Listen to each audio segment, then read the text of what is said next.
Welcome back. This is MJ Fangirl. I'm super excited to be coming to you guys today with a new episode. Today's episode, we're going to be covering a variety of topics. We're going to be talking about the Michael Jackson biopic, some news, some things that have come up. We're going to be also talking about Michael Jackson's manifestation letter. Did Michael Jackson manifest his success and write down and make come to life his dream come true of becoming the king of pop? Lastly, we're also going to be talking about Michael Jackson's first 4 albums. Why does the fan community never talk about these?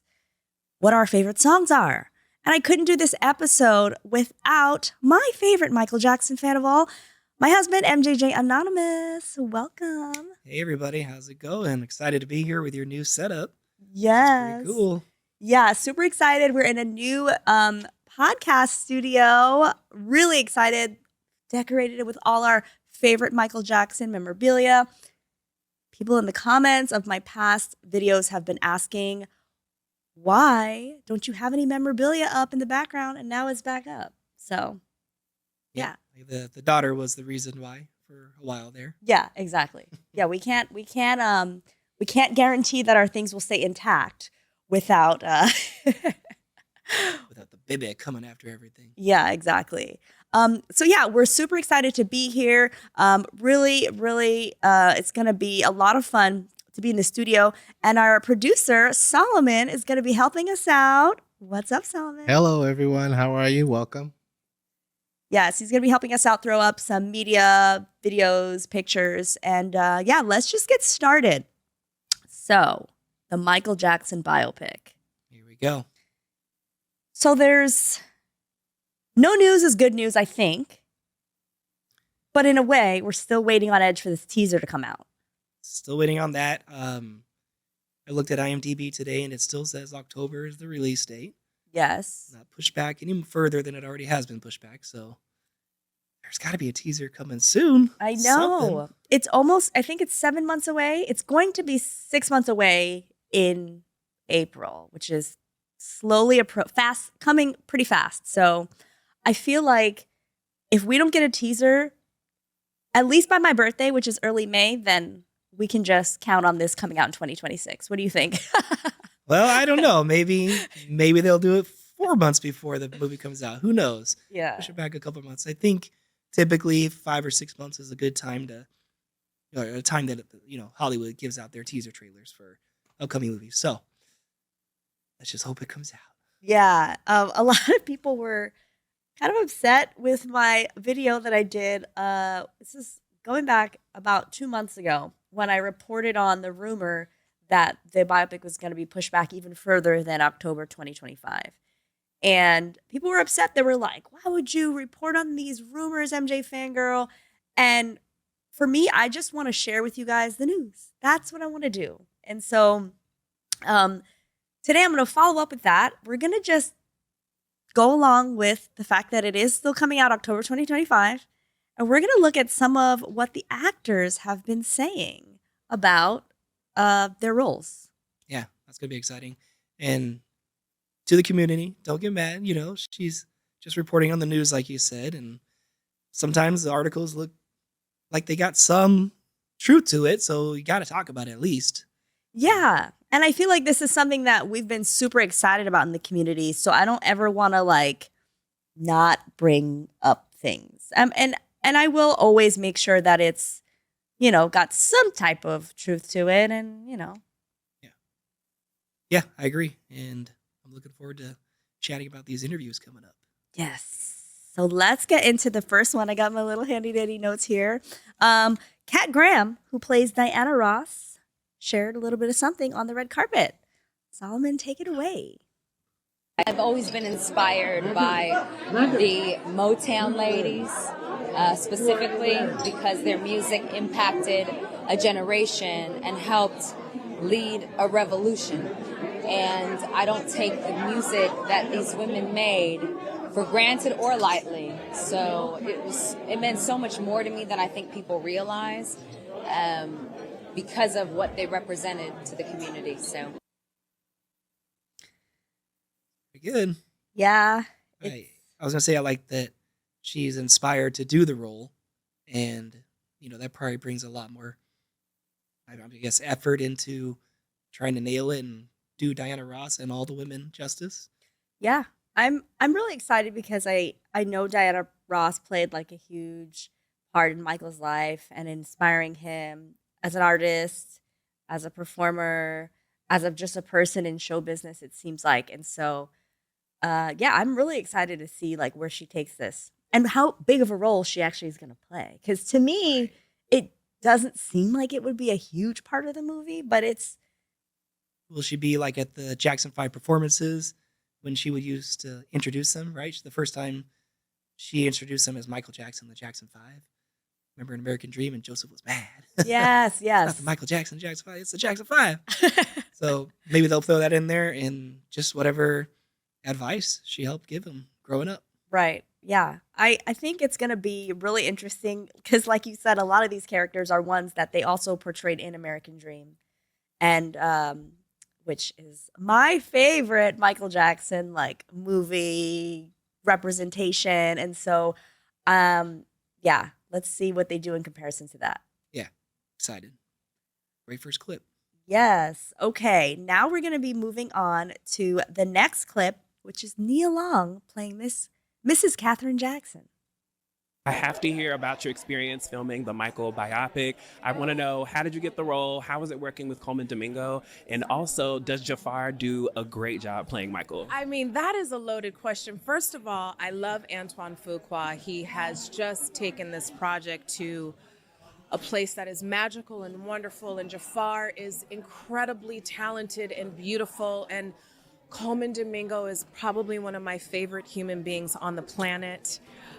It was a huge responsibility to represent a woman who is iconic, who has carried the weight of the world on her shoulders, who is still with us gracefully, and I am hoping that I delivered, because one never knows. I just put in the work and tried to do my best, and it was an opportunity of a lifetime.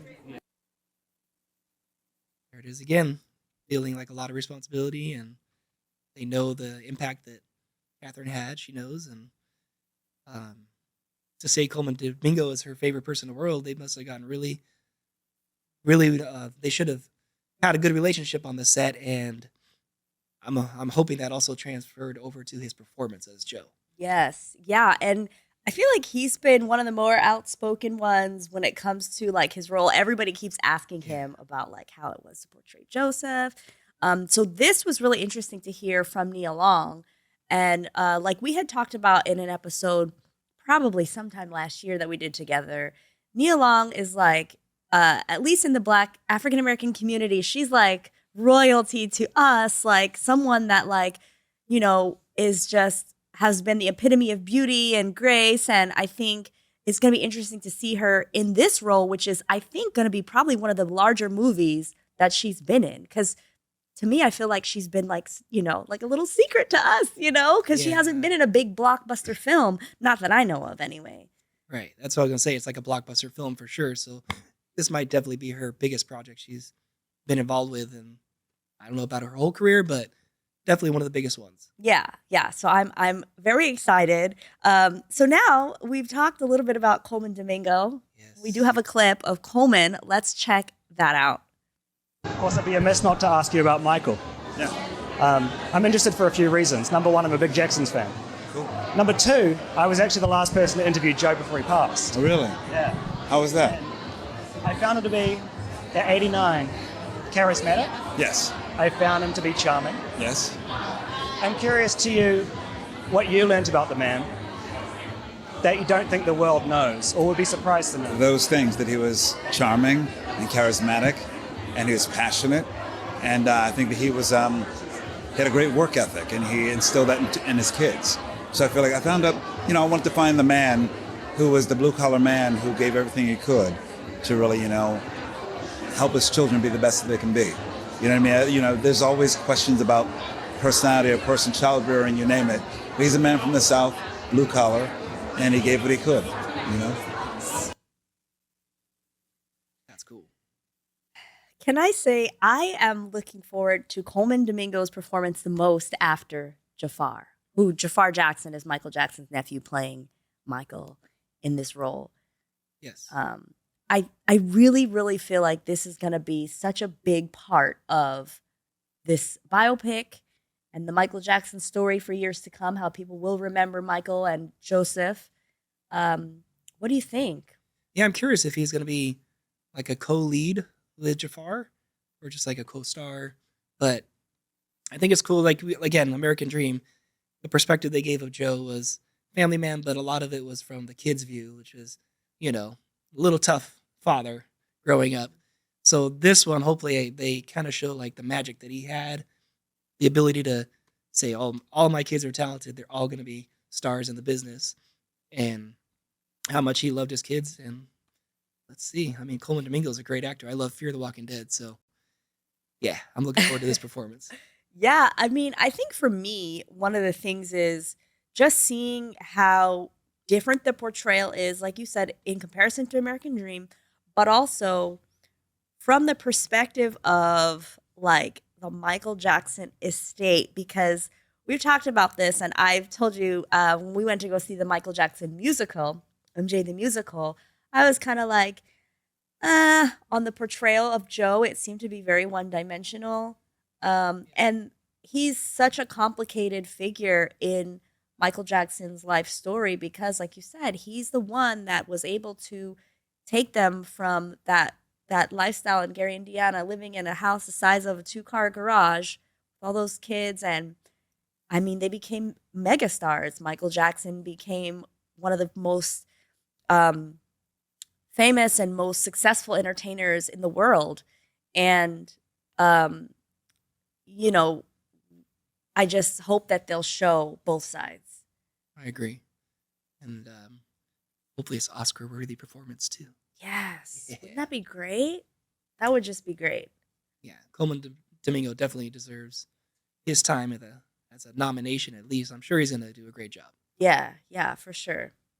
Okay, so we don't have. I wish Jafar would speak out, but he hasn't said anything yet. Tight-lipped, nothing. Yeah, he's keeping very quiet, and but I am excited for Joseph David Jones playing Jackie Jackson. There was a video of him. He did like a long podcast. It was like an hour and a half, but they created like a clip of just his interview, so I can try to link it in the show notes or the description box so you guys can see. It's like 11 minutes of him just talking about the biopic and his experience there. He played Jackie Jackson, and we're going to share with you a little clip, and let's talk about it. So, even from shooting the scenes, I thought a lot of things were going to play out a little bit differently than the way that it seems like they're going with it. And it's a lot more intimate than I had anticipated for reading the script. And even from shooting it, everything, there's so many cameras running at once, especially during the performances and everything, that like, then when you see the choices that they make, it feels so close and raw and like, I don't want to give away too much, but like it is a deep dive into Michael. Do you know when it comes out yet? They pushed it back. Did they? Okay. Yo, I don't know why. It was supposed to come out in April. But now it's coming out in like October or something next year. I need to message them and be like. Okay, so just a little hint of that. Right. I like that he's told us about there's a lot of different cameras shooting their dance scenes at one time so that when they cut to another frame, it's not like, oh, that's not where they were dancing over here. You know, I see that a lot in edits and movies. Like, wait, he was not doing a spin right there. He was doing something else. So that'd be cool to try to make it accurate like you're watching a concert. Yeah. And, you know, it's interesting to hear that and also take into account what Vincent Patterson shared. Recently interviewed Vincent Patterson, episode 28. And he shared that he went and saw the biopic like being filmed. And he was like, this is so realistic. He thought he was watching Michael.